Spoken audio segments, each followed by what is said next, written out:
Let's go to a live news event right now. A media conference being given by the Egyptian Civil Aviation Minister and the head of the investigation into the Russian plane crash. Listen in.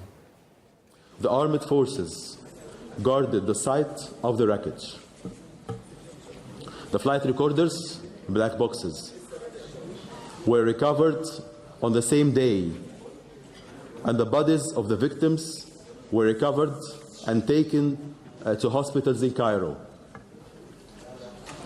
On the same day of the accident, the Minister of Civil Aviation of Egypt formed an investigation committee in compliance with the Egyptian law number 28 and ICAO Annex 13 to take the charge of the investigation of the accident. The government of Egypt extended invitations to representatives from Russia as state of operator, Ireland, state of registry, France, state of design, and Germany, state of manufacture. And advisors from engine manufacturers and from Airbus. Myself, I represent Egypt in leading the Technical Investigation Committee.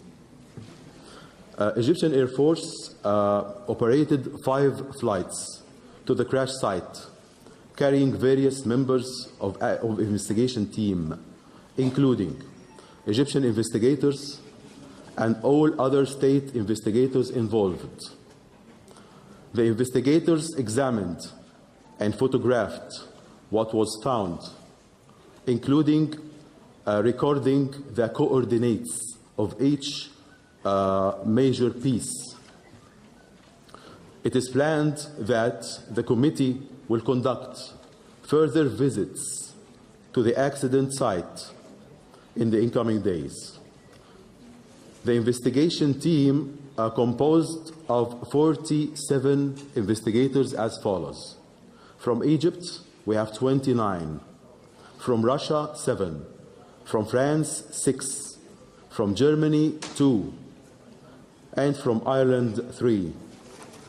The accident advisors from Airbus are 10. From the EASA, 1 advisor. This comes to a total of 58 participants in this investigation.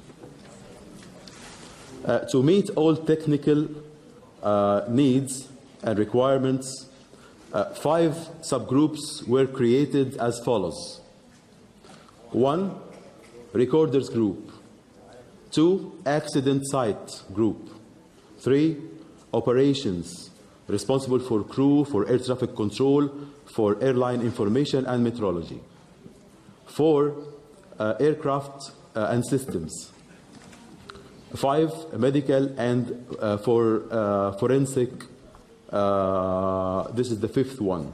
The committee is undertaking its work in accordance with Annex 13 to Chicago Convention, which is consistent with the Egyptian law number 28.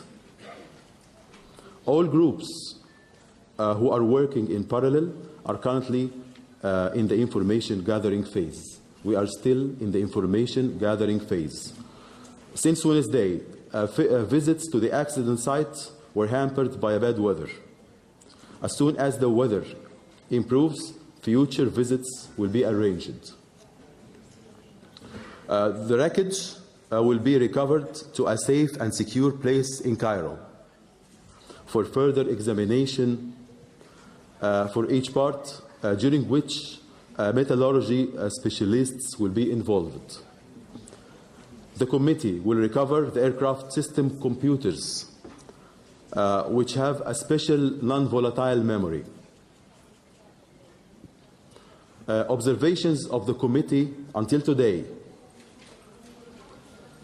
1, debris is scattered over a wide area, more than 13 kilometers in length, which is consistent with an in-flight breakup. Some parts of the wreckage are missing, and it is hoped to locate them in the incoming days. 2, The initial observation of the aircraft wreckage does not yet allow for identifying the origin of the in-flight breakup. 3. The flight recorders were recovered on the first day of the accident and they were successfully downloaded. The preliminary review of the FDR flight data recorder indicates the following. Takeoff time, UTC time, is 3 hours, 50 minutes, and 6 seconds. With recording stopped at UTC time, 4 hours, 13 minutes, and 20 seconds. So duration from takeoff to the end of recordings is 23 minutes and 14 seconds. Last recorded altitude is 30,000 feet and 888 feet, while the aircraft is still in climbing mode. Last recorded airspeed is 281 knots, with autopilot 1 was engaged until the end of recordings. 4. The CVR was successfully downloaded and the first listening was done. Although the CVR team is still in the phase of writing the transcript, which will take time to finalize, a noise was heard in the last second of the CVR recording. A spectral analysis will be carried out by specialized labs in order to identify the nature of this noise. The committee noted media reports and analysis, some of which claim to be based on official intelligence, which favors a certain scenario for the cause of the accident. The committee was not provided with any information or evidence in this regard.